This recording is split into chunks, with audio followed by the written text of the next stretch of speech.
Actually असं सगळं जिवंत झाल्यासारखं वाटलं. खरं सांगू का, फिल्म बघताना सगळं जिवंत झाल्यासारखं वाटलं. म्हणजे असं वाटलं की अरे आपण परत त्या 30 वर्ष मागे गेलो की काय असं. आणि ते ठाणे आणि ऍक्च्युली ना फर्स्ट पार्ट बघितल्यानंतर आहे ना, जेव्हा मी टेम्बिनाकडनं जातो ना, जेव्हा पण मला ती सवयच आहे.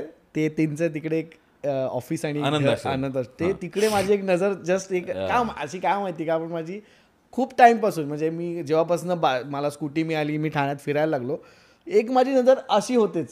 का माहिती नाही, पण ते जो इम्पॅक्ट आहे ना त्या माणसाचा, हा म्हणजे असं मी पण कधी त्यांना भेटलो नाही किंवा असं मला कधी संधी आली नाही, पण तो जो इम्पॅक्ट आहे तो त्याच्याने ती ऑटोमॅटिक माझी अशी हे जाते. आणि मग मला तो फर्स्ट पार्ट मला सीन आवडतो.